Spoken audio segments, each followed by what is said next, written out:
Hello guys, welcome back to tech ಸಂಸದ. ಇವತ್ತಿನ ಈ ವಿಡಿಯೋದಲ್ಲಿ ನಾನು ನಿಮಗೆ ಪಾಸ್ಪೋರ್ಟ್ ವೆರಿಫಿಕೇಷನ್ ಪ್ರೋಸೆಸ್ಸು ಅಂದರೆ ಇನಿಷಿಯಲ್ ಸ್ಟೆಪ್ ಯಾವ ರೀತಿ ಆಗಿರುತ್ತೆ ಅಂತ ನಿಮಗೆ ಗೈಡ್ ಮಾಡ್ತಾ ಹೋಗ್ತೀನಿ. ಏಕೆಂದರೆ ರೀಸೆಂಟಾಗಿ ನಾನು ವೆರಿಫಿಕೇಷನ್ ಕಂಪ್ಲೀಟ್ ಮಾಡಿರೋದ್ರಿಂದ ಐದರ್ ನೀವು ಫ್ರೆಶ್ ಅಪ್ಲಿಕೇಶನ್ ಆಗಿರ್ಬೋದು, ಅಂದರೆ ಮೊದಲನೇ ಬಾರಿಗೆ ಅಪ್ಲೈ ಮಾಡ್ತಾ ಇದ್ದರೆ ಅಥವಾ ರಿನ್ಯೂವಲ್ ಆಗ್ತಾ ಇದ್ದರೆ ಯಾವ್ಯಾವ ರೀತಿಯಾಗಿ ನಿಮಗೆ ಪ್ರೋಸೆಸ್ ಇರುತ್ತೆ ಅಂತ ನಿಮಗೆ ಹೇಳ್ತಾ ಹೋಗ್ತೀನಿ. ನನಗೂ ಕೂಡ ಮೊದಲನೇ ಬಾರಿಗೆ ಆಗಿರೋದ್ರಿಂದ ಸೊ ಯಾವ್ಯಾವೆಲ್ಲ ಡಾಕ್ಯುಮೆಂಟ್ಸ್ ತೊಗೊಂಡು ಹೋಗ್ಬೇಕು ಅಂತ ಒಂದು ಸ್ವಲ್ಪ ಕನ್ಫ್ಯೂಷನ್ಸ್ ಇತ್ತು. ಸೊ ಹಾಗಾಗಿ ನಾನು ಕೂಡ ನೋಡ್ತಾ ಇದ್ದೆ. So as per the appointment ಏನು ನಿಮಗೆ ಶೆಡ್ಯೂಲ್ ಮಾಡ್ಕೊಂಡಿರ್ತೀರಿ ನೀವು ಆಫ್ಟರ್ ದ ಪೇಮೆಂಟ್, ಆ ಅಮೌಂಟ್ನ ನೀವು ಪೇ ಮಾಡಿ ನಿಮಗೆ ಒಂದು ಅಪಾಯಿಂಟ್ಮೆಂಟು ನಿಮಗೆ ನಿಯರ್ ಬೈ ಪೋಸ್ಟ್ ಆಫೀಸ್ ಆಗಿರ್ಬೋದು ಅಥವಾ ಪಾಸ್ಪೋರ್ಟ್ ರೀಜನಲ್ ಆಫೀಸ್ ಆಗಿರ್ಬೋದು, ಇದರಲ್ಲಿ ಅಪಾಯಿಂಟ್ಮೆಂಟ್ ಫಿಕ್ಸ್ ಮಾಡಿರ್ತೀರಲ್ಲ. So before going to that place ನೀವೇನು ಮಾಡಬೇಕು ಅಂದರೆ ಮೊದಲನೇದಾಗಿ ನೀವು ಅಪಾಯಿಂಟ್ಮೆಂಟ್ ಬಂದಿರತಕ್ಕಂಥ ಒಂದು ಪ್ರಿಂಟೌಟ್ನ ನೀವು ತೊಗೋಬೇಕಾಗತ್ತೆ. ಇದು ಒಂದು ಮೈನ್ ಡಾಕ್ಯುಮೆಂಟ್ಸ್ ಆಗಿರುತ್ತೆ. ಅಥವಾ ನಿಮ್ಮ ಹತ್ರ ಅದಿಲ್ಲ ಅಂದರೆ ನೀವು ಅಲ್ಲೇ ಒಂದು ಆಪ್ಷನ್ನು ಕೂಡ ಬರುತ್ತೆ, ಸೆಂಡ್ ಟು SMS ಅಂತ ಬರುತ್ತೆ, ಅಥವಾ ರಿಮೈಂಡ್ ಮಾಡಿ ಅಂತ ನೀವು ಒಂದು ಪಾಸ್ಪೋರ್ಟ್ ಇದರಲ್ಲಿ ಬರುತ್ತೆ. ಅದನ್ನು ನಾನು ನಿಮಗೆ ಎಕ್ಸ್ಪ್ಲೈನ್ ಮಾಡ್ತಾ ಹೋಗ್ತೀನಿ ಯಾವ ಥರ ಇದೆ ಅಂತವ. ನಾನಿವಾಗ ಇಲ್ಲಿ ಪಾಸ್ಪೋರ್ಟ್ ಅಪ್ಲಿಕೇಶನ್ ಏನಿದೆ ಅಥವಾ URL ಏನಿದೆ ಅದರಲ್ಲಿ ಲಾಗಿನ್ ಆಗಿದ್ದೀನಿ. ಅಪ್ಲಿಕೇಶನ್ ಮೈ ಅಪ್ಲಿಕೇಶನ್ ಮೇಲೆ ಐಕನ್ ಮೇಲೆ ಕ್ಲಿಕ್ ಮಾಡಿದರೆ ನಿಮಗೆ ಈ ರೀತಿಯಾದ ಒಂದು ಯಾವುದು ಅಪ್ಲಿಕೇಶನ್ನ ಇದೇ ಸಬ್ಮಿಟ್ ಮಾಡಿರೋ ಅಪ್ಲಿಕೇಶನ್ನ ಈ ರೀತಿಯಾಗಿ ಸಿಗುತ್ತೆ. ಇದರಲ್ಲಿ ನೀವು ಈ 3 ಡಾಟ್ ಮೇಲೆ ಕ್ಲಿಕ್ ಮಾಡಬೇಕಾಗುತ್ತೆ. ಸೊ ಒನ್ಸ್ ನೀವು ಕ್ಲಿಕ್ ಮಾಡಿದರೆ ನಿಮ್ಗೆ 2 ಆಪ್ಷನ್ ಬರುತ್ತೆ, ಕಾಪಿ ದೀಸ್ ಫ್ರಮ್ ಅಂತ ಬರುತ್ತೆ ಅಥವಾ ವ್ಯೂ ಅಂತ ಬರುತ್ತೆ. ಸೊ ವ್ಯೂ ಮೇಲೆ ಕ್ಲಿಕ್ ಮಾಡಿ. ಸೊ ಇಲ್ಲಿ ನೋಡಿ ನಿಮಗೆ ಪೇ ಆ್ಯಂಡ್ ಶೆಡ್ಯೂಲ್ ಅಪಾಯಿಂಟ್ಮೆಂಟ್ ಅಂತ ಇದೆ. ಅಪ್ಲೋಡ್ ಸಪೋರ್ಟ್ ಡಾಕ್ಯುಮೆಂಟ್ಸ್ ಬಂದ್ಬಿಟ್ಟು ಅನ್ಹೈಡ್ ಆಗಿದೆ. ಅದಾದಮೇಲೆ ನಿಮಗೆ ಇನ್ನೊಂದು ಆಪ್ಷನ್ ಬಂದ್ಬಿಟ್ಟು ಇಲ್ಲಿ ಅಪ್ಲಿಕೇಶನ್ ಏನು ಕಾಣಿಸುತ್ತೆ ಇಲ್ಲಿ ಬಂದು ನೀವು ಪ್ರಿಂಟ್ ಅಪ್ಲಿಕೇಶನ್ ರಿಸಿಪ್ಟ್ ಅನ್ನೋದ್ರ ಮೇಲೆ ಕ್ಲಿಕ್ ಮಾಡಬೇಕಾಗತ್ತೆ. ಸೊ ಇದನ್ನು ಕ್ಲಿಕ್ ಮಾಡಿದ ಮೇಲೆ ಪೇಜ್ನ ನೀವೇನು ಮಾಡ್ತೀರಾ ಅಂದರೆ ರೆಫರೆನ್ಸಿಗೆ ನೀವು ಡಾಕ್ಯುಮೆಂಟ್ಸ್ನ ತೊಗೋಬೇಕಾಗತ್ತೆ. ಅದನ್ನು ಬಿಟ್ಟು ಎರಡನೇದು ಬಂದ್ಬಿಟ್ಟು ಅಪಾಯಿಂಟ್ಮೆಂಟ್ ಹಿಸ್ಟ್ರಿ ಅಂತ ಬರುತ್ತೆ. ಅಪಾಯಿಂಟ್ಮೆಂಟ್ ಹಿಸ್ಟ್ರಿ ಮೇಲೆ ಕ್ಲಿಕ್ ಮಾಡಿದರೆ ನಿಮ್ಗೆ ಈ ರೀತಿಯಾಗಿ ಒಂದು ಪಾಪಪ್ ಮೆಸೇಜ್ ಅಥವಾ ಡೈಲಾಗ್ ಬಾಕ್ಸ್ ಬರ್ಬೋದು ಕೆಲವೊಂದರಲ್ಲಿ. ಕೆಲವೊಂದು ಟೈಮಲ್ಲಿ ಏನಾಗುತ್ತೆ ಫುಲ್ ಸ್ಕ್ರೀನೇ ತೋರಿಸಾಗುತ್ತೆ. ಸೊ ನಾನಲ್ಲಿ ತೋರಿಸಿದ್ನಲ್ಲ, ಸೊ ಅದ್ರ ಪ್ರಕಾರ ನೀವು ಪ್ರಿಂಟ್ ಅಪ್ಲಿಕೇಶನ್ನ ಅಪಾಯಿಂಟ್ಮೆಂಟ್ನ ನೀವು ತೊಗೋಬೇಕಾಗತ್ತೆ. ಅಪಾಯಿಂಟ್ಮೆಂಟ್ ಹಿಸ್ಟ್ರಿ ಇರ್ತಕ್ಕಂಥದ್ದು ಯಾವಾಗ ಎಲ್ಲಿ ಅಂತ ಎಲ್ಲ ಡೀಟೇಲ್ಸ್ ಇರುತ್ತೆ. ಸಪೋಸ್ ನನ್ನ ಕೇಸಸಲ್ಲಿ ಬಂದ್ಬಿಟ್ಟು ಪೋಸ್ಟ್ ಆಫೀಸು ಹಾಸನ ಅಂತ ಇದೆ.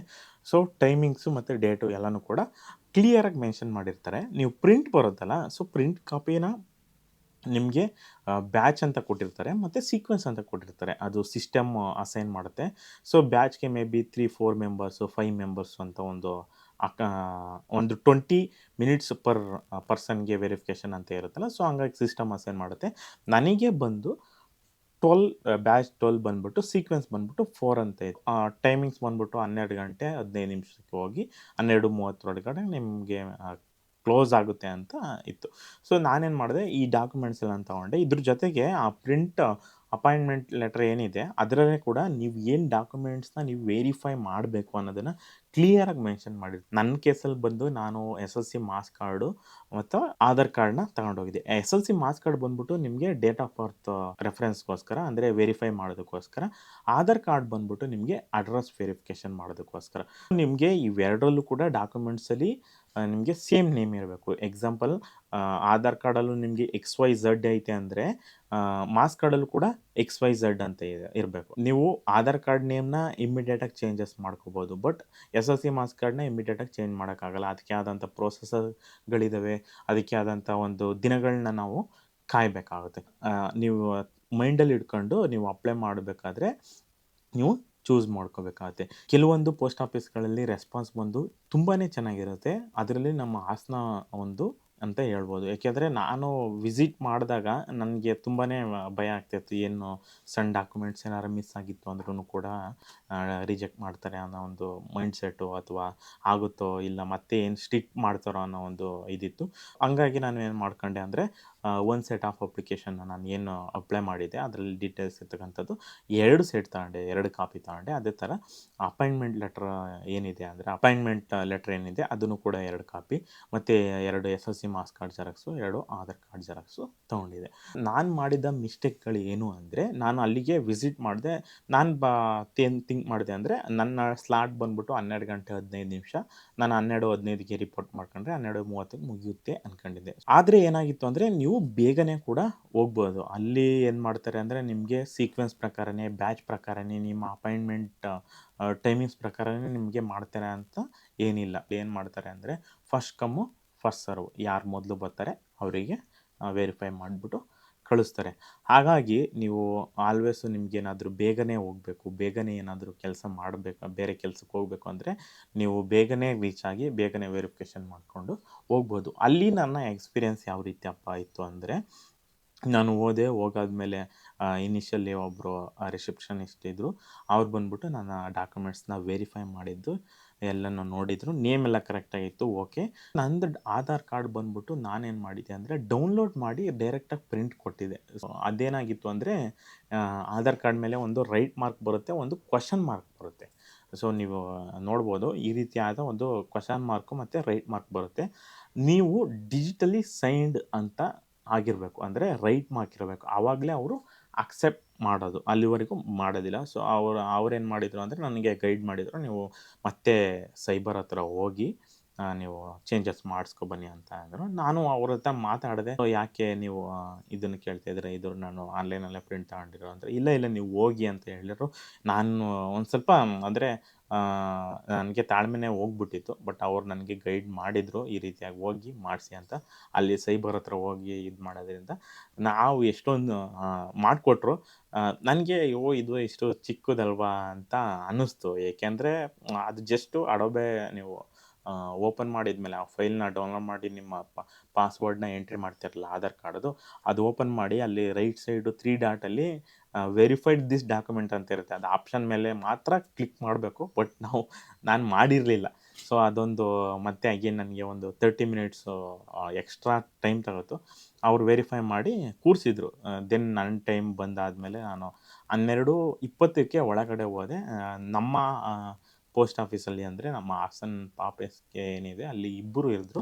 ಒಬ್ಬರು ಬಂದ್ಬಿಟ್ಟು ಇನಿಷಿಯಲಿ ಡಾಕ್ಯುಮೆಂಟ್ಸ್ನ ನಿಮಗೆ ವೆರಿಫೈ ಮಾಡ್ತಾರೆ. ಅಗೈನ್ ಒರಿಜಿನಲ್ ಡಾಕ್ಯುಮೆಂಟ್ಸ್ ಮತ್ತು ಜೆರಾಕ್ಸ್ ಏನಿದೆ ಅದನ್ನು ತೊಗೊಂಡು ಎರಡಕ್ಕೂ ಸೀಲ್ ಹೊಡಿತಾರೆ. ಸೊ ಇದನ್ನು ನಾವು ಫಿಸಿಕಲಾಗಿ ವೆರಿಫೈ ಮಾಡಿ ಒರಿಜಿನಲ್ನ ಹ್ಯಾಂಡ್ ಓವರ್ ಮಾಡಿದ್ದೀವಿ ಅಂತ ಸೀಲಲ್ಲೇ ಇರುತ್ತೆ. ಸೊ ಪಾಸ್ಪೋರ್ಟ್ ಮಾಡಿಸೋರು ನೆಕ್ಸ್ಟು ನೀವು ನೋಡ್ಕೊಳ್ಳಿ. ಆ ರೀತಿಯಾಗಿ ವೆರಿಫೈ ಮಾಡಿದ್ಮೇಲೆ ಅಗೈನ್ ಅವರು ಬಂದಿದ್ದಾರೆ ಅಂತ ಒಬ್ಬರು ಎಂಟ್ರಿ ಮಾಡ್ಕೋತಾರೆ. ಅಗೈನ್ ಅವ್ರು ನನಗೆ ಇನ್ಸ್ಟ್ರಕ್ಟ್ ಮಾಡಿದರು, ಕೂತ್ಕೊಂಡಿರಿ ಅಂತ. ನಾನು ವೆಯ್ಟ್ ಮಾಡ್ತಾಯಿದ್ದೆ. ನೆಕ್ಸ್ಟು ಒಂದು 5 ಮಿನಿಟ್ಸ್ ಆದಮೇಲೆ ಇನ್ನೊಬ್ಬರು ಬಂದ್ಬಿಟ್ಟು, ಅಂದರೆ ನೆಕ್ಸ್ಟು ಯಾರಿರ್ತಾರೆ ಅವ್ರು ಬಂದ್ಬಿಟ್ಟು ಫೋಟೋ ತೆಗಿಯೋದಕ್ಕೆ ಎಲ್ಲನೂ ರೆಡಿ ಮಾಡಿದರು. ಮತ್ತೆ ವ್ಯಾಲಿಡೇಟ್ ಮಾಡಿ ಅಂತ ಹೇಳಿದರು ಅವರು ಕಂಪ್ಲೀಟಾಗಿ. ನೀವೇನು ಡೇಟಾ ಅಪ್ಡೇಟ್ ಮಾಡಿದಿರಿ ಅದನ್ನು ಕಂಪ್ಲೀಟಾಗಿ ನೀವು ಒಂದು ಸಲ ನೋಡಿ ಅಂತ ಹೇಳಿದರು. ಆಮೇಲೆ ನಾನು ಬಂದ್ಬಿಟ್ಟು ಇನಿಷಿಯಲ್ ಹಾಕೊಂಡೋಗಿದ್ದೆ ಇಲ್ಲಿ SR ಅಂತ. ಅಗೇನ್ ಅವರು ಕರೆಕ್ಷನ್ ಮಾಡಿದರು. ಬಟ್ ಬೇರೆ ನಿಮಗೆ ರಶ್ ಇರುತ್ತಲ್ಲ, ಆ ಪ್ಲೇಸಸ್ಗಳಲ್ಲಿ ಇದನ್ನೆಲ್ಲ ಮಾಡಲ್ಲ. ನಿಮಗೆ ನೀವೇನು ಡೇಟಾ ತಗೊಂಡೋಗಿ ಮಾಡಿರ್ತೀರಿ ಅದನ್ನೇ ಅಪ್ಡೇಟ್ ಮಾಡಿ ಕಳಿಸ್ಕೊಡ್ತಾರೆ. ಬಟ್ ಇಲ್ಲಿ ಬಂದ್ಬಿಟ್ಟು ಇಬ್ಬರೇ ಇದ್ದಿದ್ದು, smooth experience, one of the best customer service ಅಂತಲೂ ಕೂಡ ಹೇಳ್ಬೋದು. ನಾನು ಆ ಥರ ಎಕ್ಸ್ಪೆಕ್ಟೇ ಮಾಡಿರಲಿಲ್ಲ.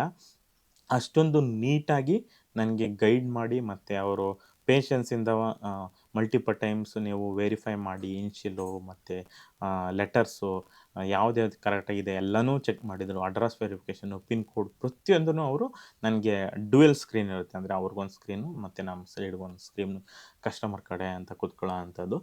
ಆ ಕಡೆ ಬಂದ್ಬಿಟ್ಟು ನಾವು ವೆರಿಫೈ ಮಾಡಿದೆ, ಎಲ್ಲ ಕರೆಕ್ಟಾಗಿತ್ತು. ಇನ್ಷಿಯಲ್ನ ಅವ್ರು ಚೇಂಜ್ ಮಾಡಿದರು, SR ಅಂತ ನಮ್ಮೂರ ಹೆಸರು ಮತ್ತು ನಮ್ಮ ತಂದೆಯವ್ರ ಹೆಸರು ಅದನ್ನು ಅಪ್ಡೇಟ್ ಮಾಡಿ ಆದಮೇಲೆ ಮತ್ತೆ ನಾನು ಫೋಟೋ ತೆಗೆಯೋದಕ್ಕೆ ನೀಟಾಗಿ ನಾನೆಲ್ಲ ಏನು ಅಂದ್ಕೊಂಡಿದ್ದೆ ಅಂದರೆ, ಲಾಗಿಟೆಕ್ ಕ್ಯಾಮ್ರಾಗಳು ಬರ್ತಲ್ಲ ಈಗ, ಹಳೆ ಸಿಸ್ಟಮ್ಗಳಲ್ಲಿ ಕನೆಕ್ಟ್ ಮಾಡ್ಕೊಂಡು ಆಧಾರ್ ಕಾರ್ಡ್ ಸೆಂಟರ್ಗಳಲ್ಲಿ ಕನೆಕ್ಟ್ ಮಾಡಿರ್ತಕ್ಕಂಥ ಕ್ಯಾಮ್ರಾಗಳು ಅದರಲ್ಲಿ ಫೋಟೋ ತೆಗಿತಾರೆ ಅಂತ ನಾನು ಥಿಂಕ್ ಮಾಡಿದ್ದೆ. ಬಟ್ DSLR ಕ್ಯಾಮ್ರಾ ಯೂಸ್ ಮಾಡ್ತಾಯಿದ್ರು. ಅವರು ಬಂದ್ಬಿಟ್ಟು DSLR ಕ್ಯಾಮ್ರಾ ಯೂಸ್ ಮಾಡ್ತಿದ್ರು. ಅದೊಂದು ನನಗೆ ಖುಷಿ ಆಯಿತು. ಫೋಟೋ ಬಂದ್ಬಿಟ್ಟು ನಾನು ಮೊಬೈಲಲ್ಲಿ ತೆಗೆಯೋದಕ್ಕಿಂತ ಚೆನ್ನಾಗೇ ಬಂತು. ಮೇ ಬಿ ನೋಡೋಣ ಪಾಸ್‌ಪೋರ್ಟ್ ಬಂದಾದ್ಮೇಲೆ ಯಾವ ರೀತಿಯಾಗಿರುತ್ತೆ ಅಂತ. ಅದಾದ್ಮೇಲೆ ಫೋಟೋ ತಗೊಂಡ್ರು ಮತ್ತೆ ರೀವ್ಯಾಲಿಡೇಟ್ ಮಾಡಿದರು. ಈ ರೀತಿಯಾಗಿ ನಿಮಗೆ ಹೋಮ್ ಪೇಜಲ್ಲಿ ಬರುತ್ತೆ. ಅಂದರೆ ನಿಮ್ಮ ಫ್ರಂಟ್ ಪೇಜಲ್ಲಿ ನಿಮಗೆ ಪಾಸ್‌ಪೋರ್ಟ್ ಇದರಲ್ಲಿ ಬರುತ್ತೆ. ನೀವು ಒಂದ್ಸಲ ನೋಡ್ಕೊಳ್ಳಿ ಅಂತ ಹೇಳಿದರು. ಅದೆಲ್ಲ ಕರೆಕ್ಟಾಗಿದೆಯಾ ಅಂತ. ಆಮೇಲೆ ಸೈನ್ ಮಾಡಿ ಅಂತ ಹೇಳಿದರು. ಡಿವೈಸ್ ಇರುತ್ತೆ, ಅದ್ರ ಮೇಲೆ ನೀವು ವೈಡ್ ಸ್ಕ್ರೀನ್ ಇರುತ್ತೆ, ಒಂದು ಲೈನ್ ಇರುತ್ತೆ, ಅದ್ರ ಮೇಲೆ ನೀಟಾಗಿ ನೀವು ಸೈನ್ ಮಾಡ್ಬೋದು. ಅಲ್ಲೂ ಕೂಡ ರಿಫ್ಲೆಕ್ಟ್ ಆಗುತ್ತೆ. ಅದೇ ಸೇಮ್‌ನ ಕೂಡ ಡಿಜಿಟಲ್ ಸಿಗ್ನೇಚರ್ ಥರ ಇಲ್ಲಿ ಸಿಸ್ಟಮಲ್ಲಿ ಕೂಡ ಕ್ಯಾಪ್ಚರ್ ಮಾಡ್ಕೊತಾರೆ. ಅಗೈನ್ ವೆರಿಫೈ ಮಾಡಿದರು. ಮತ್ತೆ ಏನಾದ್ರು ಚೇಂಜಸ್ ಮಾಡಬೇಕಾ, ಏನಾದರೂ ಬೇಡವಾ ಅಂತ ಕೇಳಿದರು. ನನ್ನ ಪ್ರಕಾರ ಎಲ್ಲ ಕರೆಕ್ಟಾಗಿತ್ತು. ಅದಾದಮೇಲೆ ಕಂಪ್ಲೀಟೆಡ್ ಅಂತ ಹೇಳ್ಬಿಟ್ಟು ಕಳಿಸಿದರು. ಸೊ ಇದು ಬಂದ್ಬಿಟ್ಟು ನನ್ನ ಒಂದು ಹೊಸ್ದಾಗಿ ಅಪ್ಲಿಕೇಶನ್ ಹಾಕಿ ನಾನು ವೆರಿಫಿಕೇಷನ್ ಮಾಡಿದಂಥ ಒಂದು ಪ್ರೋಸೆಸ್ಸು. ಮತ್ತು ಎರಡನೇದಾಗಿ ನನ್ನ ಜೊತೆ ಇನ್ನೊಬ್ಬರು ಬಂದಿದ್ದರು. ಸೊ ಅವ್ರದ್ದೇನು ಮಾಡಿದರು ಅಂದರೆ, ನಾನು ಏನು ಅಂದ್ಕೊಂಡಿದ್ದೆ ಅಂದರೆ ಬರೀ ನಮಗೆ TC ಮತ್ತು ಮಾಸ್ ಕಾರ್ಡ್ ಇದ್ದರೂ ಮಾತ್ರ ನಮಗೆ, ಅಥವಾ ಆಧಾರ್ ಕಾರ್ಡ್ ಇದ್ದರೂ ಮಾತ್ರ ನಮಗೆ ವೆರಿಫೈ ಆಗುತ್ತೆ ಅಂತ ಹೇಳಿದರು. ಬಟ್ ಅದಲ್ಲದೆ ಕೆಲವೊಂದು ಡಾಕ್ಯುಮೆಂಟ್ಸ್ನ ಅವ್ರು ಹೇಳ್ತಾಯಿದ್ರು. ಯಾಕೆಂದರೆ ಅವ್ರದ್ದು ಪಾನ್ ಕಾರ್ಡಲ್ಲಿ ಅವ್ರದ್ದು ತಂದೆ ಹೆಸರು ಮತ್ತು ಮಾಸ್ ಕಾರ್ಡಲ್ಲಿ ಬೇರೆ ಬೇರೆ ಚೇಂಜಸ್ ಇತ್ತು. ಸ್ಪೇಸು ಮತ್ತು ಸ್ಪೇಸ್ ಇಲ್ಲದೆ ಇರೋ ಥರ ಇತ್ತು. ಅದಕ್ಕೆ ಬ್ಯಾಂಕ್ ಅಕೌಂಟ್ನ ಅವ್ರು ಕೇಳಿದರು. ಅಲ್ಲಿ ಅವರು ಗೈಡ್ ಮಾಡಿದ್ರು ಅವ್ರಿಗೆ. ನೀವು ಹೋಗ್ಬಿಟ್ಟು 3 months statement with attach photo ಇರ್ತಕ್ಕಂಥ 3 month statement with bank signature ಇರ್ತಕ್ಕಂಥ ಒಂದು ಡಾಕ್ಯುಮೆಂಟ್ಸ್ನ ತಗೊಂಡ್ರೆ ಅದನ್ನು ಕೂಡ ವೆರಿಫೈ ಮಾಡ್ತೀವಿ ಅಂತ ಹೇಳ್ತಾಯಿದ್ರು. ಸೊ ಪಾಸ್‌ಪೋರ್ಟ್ ಮಾಡೋದಕ್ಕೆ ನಿಮಗೆ ಇಂಥದ್ದೇ ಡಾಕ್ಯುಮೆಂಟ್ಸ್ ಬೇಕು ಅಂತ ಏನಿಲ್ಲ. ಅದರಲ್ಲಿ ನಿಮಗೆ ಅಡ್ರೆಸ್ ಪ್ರೂಫ್ ಆಗಿ ನೀವು ಆಧಾರ್ ಕಾರ್ಡ್ ಯೂಸ್ ಮಾಡ್ಬೋದು, ಬ್ಯಾಂಕ್ ಸ್ಟೇಟ್ಮೆಂಟ್ಗಳನ್ನ ಯೂಸ್ ಮಾಡ್ಬೋದು, ಅಥವಾ ನೀವು ವೋಟರ್ ID ಗಳನ್ನ ಯೂಸ್ ಮಾಡ್ಬೋದು, ನರೇಗಾ ಕಾರ್ಡು, ಬೇರೆ ವೆರೈಟಿ ಆಫ್ ಏನೇನು ಡಾಕ್ಯುಮೆಂಟ್ಸ್ ಇದೆ ಅದನ್ನೆಲ್ಲನೂ ಕೂಡ ಯೂಸ್ ಮಾಡ್ಬೋದು. ಡೇಟ್ ಆಫ್ ಬರ್ತಿಗೆ ಮಾತ್ರ ನಿಮಗೆ ಕೆಲವೊಂದು ರಿಸ್ಟ್ರಿಕ್ಷನ್ ಇದೆ. ನೀವು ಅದನ್ನೇ ಯೂಸ್ ಮಾಡಬೇಕು. ಒಂದು ಬಂದ್ಬಿಟ್ಟು SLC marks card, matriculation marks card ಅಂತ ಇದೆ. ಅದನ್ನು ಬಿಟ್ಟರೆ ನಿಮಗೆ ಬರ್ತ್ ಸರ್ಟಿಫಿಕೇಟ್ ನಿಮ್ಮ ಏನು ರೆಗ್ಯುಲೇಟರಿಗಳಿಂದ ಅಥವಾ ನಿಮ್ಮ ಆಥರೈಸೇಷನಿಂದ ಏನು ಇಶ್ಯೂ ಮಾಡಿರ್ತಾರೆ ಅದನ್ನು ಕೂಡ ಇದು ಮಾಡ್ಬೋದು. ಮತ್ತು ಇನ್ನೊಂದು, ನಾನು ಮಾಸ್ ಕಾರ್ಡ್ ಬಂತು ಅಂದರೆ ನೀವು ಎಲ್ಲೆಲ್ಲಿ ಡೇಟ್ ಆಫ್ ಬರ್ತ್ ಮೆನ್ಷನ್ ಆಗಿರುತ್ತೆ. ಎಕ್ಸಾಂಪಲ್ ನಿಮಗೆ ಡಿಗ್ರಿ ಮಾಸ್ ಕಾರ್ಡ್ಗಳಾಗಿರ್ಬೋದು, ಪ್ರಾವಿಷನಲ್ ಸರ್ಟಿಫಿಕೇಟ್ಗಳಾಗಿರ್ಬೋದು, ಅದನ್ನು ಕೂಡ ಅವರು ಆಕ್ಸೆಪ್ಟ್ ಮಾಡ್ತಾರೆ ಅಂತ ಹೇಳಿದರು. ಅದೊಂದು ನೈಸ್ ಎಕ್ಸ್ಪೀರಿಯೆನ್ಸು. ಹಾರ್ಡ್ಲಿ ಬಂದ್ಬಿಟ್ಟು 20-25 ಮಿನಿಟ್ಸ್ ತಗೊಂಡ್ರು ಅಷ್ಟೇ. ನನಗಂತೂ ತುಂಬಾ ಖುಷಿ ಆಯಿತು, ಬೇಗ ಮುಗೀತಲ್ಲಪ್ಪ ಅಂತ. ಅದಾದಮೇಲೆ ನಾನು ಇವಾಗ ಏನು ಅಪ್ಡೇಟ್ ಮಾಡೇ ಆದಮೇಲೆ ನೆಕ್ಸ್ಟ್ ಒಂದು 3 ಡೇಸ್ ಆದಮೇಲೆ ನನಗೆ ಮತ್ತೆ ಒಂದು ಮೇಲ್ ಕನ್ಫರ್ಮೇಷನ್ ಬಂತು. ನಿಮ್ಮ ಫೈಲ್ನ ಬ್ಯಾಕ್ ಎಂಡ್ ವೆರಿಫಿಕೇಷನು ಅಥವಾ ಪೊಲೀಸ್ ವೆರಿಫಿಕೇಷನ್ ಮಾಡೋದಕ್ಕೆ ನಿಮ್ಮ SP ಆಫೀಸ್ಗೆ ಕಳಿಸಿದ್ದೀನಿ.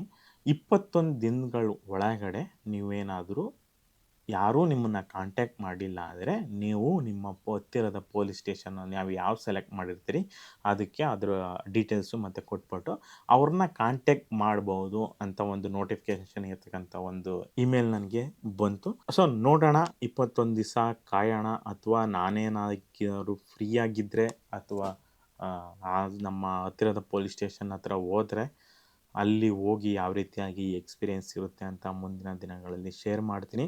ಇವಾಗ ನನ್ನ ಮೈಂಡಲ್ಲಿ ಇರ್ತಕ್ಕಂಥದ್ದು ಏನು ಅಂದರೆ, ನಾನು ಅಲ್ಲಿ ಪಾಸ್‌ಪೋರ್ಟ್ ಆಫೀಸ್ಗೆ ನಮ್ಮ ಫ್ರೆಂಡ್ಸ್ಗಳೆಲ್ಲ ಮಾಡಿರೋ ಪ್ರಕಾರ ಏನು ಅಂದರೆ, ಮೇ ಬಿ ಅವರೇ ಬಂದು ಫ್ಯಾಮಿಲಿ ಫೋಟೋ ತಗೋತಾರೆ ಅಂತ ಕೆಲವರು ಹೇಳಿದರು. ಕೆಲವರು ನೀವೇ ಪೊಲೀಸ್ ಸ್ಟೇಷನ್ ಹತ್ರ ಹೋದರೆ ಆಧಾರ್ ಕಾರ್ಡು ಮತ್ತು ಮಾಸ್ ಕಾರ್ಡು ತಗೊಂಡು ಹೋದರೆ ಅವರೇ ವೆರಿಫೈ ಮಾಡಿಬಿಟ್ಟು ಕಳಿಸ್ತಾರೆ ಅಂತ ಹೇಳಿದರು. ಇನ್ನೂ ಕೆಲವರು ಬಂದ್ಬಿಟ್ಟು ನೀವು ₹500 ಕೊಟ್ಟರೆ ನೀವು ಇದು ಮಾಡ್ಬೋದು ಅಂತ ಹೇಳಿದರು.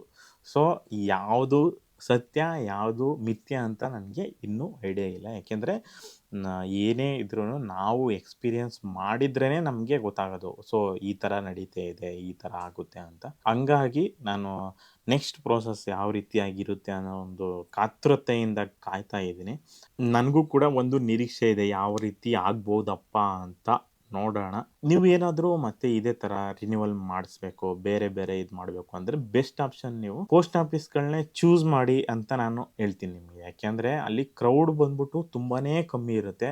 ಸೊ ಡೆಡಿಕೇಟೆಡ್ ಆಗಿ ಕೆಲವರಿಗೆ ಇನ್ನೂ ಗೊತ್ತಿಲ್ಲ, ಯಾರಿಗೆ ಅಂದರೆ ಹೊಸ್ದಾಗಿ ಮಾಡಿಸೋರಿಗೆ ಪೋಸ್ಟ್ ಆಫೀಸಲ್ಲಿ ವೆರಿಫೈ ಮಾಡ್ತಾರೆ ಅಂತ ಕೆಲವರಿಗೆ ಗೊತ್ತಿಲ್ಲ. ಸೊ ಹಂಗಾಗಿ ನೀವು ಪಾಸ್‌ಪೋರ್ಟ್ ಆಫೀಸ್ನೇ ನೀವು ಚೂಸ್ ಮಾಡೋದಕ್ಕಿಂತ ಪೋಸ್ಟ್ ಆಫೀಸ್ನ ಚೂಸ್ ಮಾಡೋದು ಬೆಸ್ಟ್. ಯಾಕೆಂದರೆ ಪೋಸ್ಟ್ ಆಫೀಸಲ್ಲಿ ನಿಮಗೆ ರಶ್ ಅನ್ನೋದು ಕಮ್ಮಿ ಇರುತ್ತೆ. ಪಾಸ್ಪೋರ್ಟ್ ಆಫೀಸ್ಗಳಲ್ಲಿ ಅಲ್ಲೇ ವೆರಿಫೈ ಮಾಡೋದಲ್ವಾ, ಸೊ ಅದು ದಿನ ಅದೇ ಕೆಲಸ ಮಾಡ್ಕೊಂಡು ಅವರು ರಿಜೆಕ್ಟು ಮಾಡ್ಬೋದು ಅವರಿಗೆ. ಇವಾಗ ಹೆಂಗಾಗುತ್ತೆ ಅಂದರೆ, ನಾನೇ ಒಂದು ಕೆಲಸನ ರೆಗ್ಯುಲರಾಗಿ ಮಾಡ್ತೀನಿ ಅಂದರೆ ಆ ಕೆಲಸದ ಮೇಲೆ ಒಂದು ಆಸಕ್ತಿನೇ ಹೊರಟೋಗ್ಬಿಡುತ್ತೆ. ಯಾವುದೇ ಒಂದು ಕೆಲಸನೇ ಆಗಲಿ, ಕಂಟಿನ್ಯೂಸ್ ಆಗಿ ಅದೇ ಪ್ರೋಸೆಸ್ಸು, ಅದೇ ಒಂದು ಇದು ಮಾಡ್ತಿದ್ರೆ ಪ್ರೋಸೆಸ್ ಮೈಂಡ್ಸೆಟ್ಟೇ ಒಂದು ಇದಾಗ್ಬಿಡುತ್ತೆ, ಕರಪ್ಟ್ ಆದಂಗೆ ಆಗ್ಬಿಡುತ್ತೆ. ಹಂಗಾಗಿ ಸೊ ನಿಮ್ಗೇನಾರು ಅರ್ಜೆಂಟ್ ಮಾಡಿಸ್ಕೋಬೇಕು ಅಂದರೆ ನೀವು ಪೋಸ್ಟ್ ಆಫೀಸ್ನ ಸೆಲೆಕ್ಟ್ ಮಾಡಿ ಅಂತ ನಾನು ನಿಮಗೆ ಸಲಹೆ ಕೊಡ್ತೀನಿ. ಅದನ್ನು ಬಿಟ್ಟರೆ ನಿಮಗೆ ಇಮ್ಮಿಡಿಯೇಟ್ ಏನಾದರೂ ಮಾಡ್ಕೋಬೇಕು. ಸಪೋಸ್ ನಾನಿವಾಗ 8ನೇ ತಾರೀಕು ಅಪ್ಲಿಕೇಶನ್ ಹಾಕ್ತಿದ್ದೀನಿ, 10ನೇ ತಾರೀಕು ನಾನು ವಿಸಿಟ್ ಮಾಡಬೇಕು ಅನ್ನೋ ಇತ್ತು ಅಂದರೆ ನಿಮಗೆ ಅಲ್ಲೇ ತೋರಿಸುತ್ತೆ ನಿಮಗೆ ಯಾವ್ಯಾವುದು ಅರ್ಜೆಂಟಲ್ಲಿ ಅವೈಲಬಲ್ ಇರೋಂಥ ಸ್ಲಾಟ್ಗಳು ಖಂಡಿತವಾಗ್ಲೂ ನಿಮ್ಗೆ ತೋರಿಸುತ್ತೆ. ಬೇಸ್ಡ್ ಆನು ಅದರಲ್ಲೂ ಕೂಡ ನೀವು ಹೋಗಿ ಮಾಡ್ಕೋಬೋದು. ಬಟ್ ಅದು ನಿಮ್ಮ ಪ್ಲೇಸಲ್ಲೇ ಇರುತ್ತೆ ಅಂತ ಹೇಳೋಕ್ಕಾಗಲ್ಲ. ಸಪೋಸ್ ನಾನು ಹಾಸನದಲ್ಲಿದ್ದೀನಿ ಅಂದರೆ ಹಾಸನ ಪೋಸ್ಟ್ ಆಫೀಸಲ್ಲೇ ನಾಳೆ ಫ್ರೀ ಇದೆ ಅಂತ ಹೇಳೋಕ್ಕಾಗಲ್ಲ. ಮೇ ಬಿ ಮಂಗಳೂರು ಆಗಿರ್ಬೋದು, ಮೈಸೂರು ಆಗಿರ್ಬೋದು, ಇನ್ನು ನಿಯರ್ ಬೈ ಸಿಟೀಸು ಒಂದು 200-300 ಕಿಲೋಮೀಟರ್ಸ್ ಒಳಗಡೆ ಏನು ಸಿಟೀಸ್ಗಳು ಬರುತ್ತೆ ಪೋಸ್ಟ್ ಆಫೀಸ್ಗಳು ರೀಜನಲ್ ಲೆವೆಲಲ್ಲಿ, ಆ ಆಫೀಸ್ಗಳಲ್ಲಿ ನಿಮಗೆ ಇದಿರ್ಬೋದು ಅಂತ ಹೇಳ್ತೀನಿ.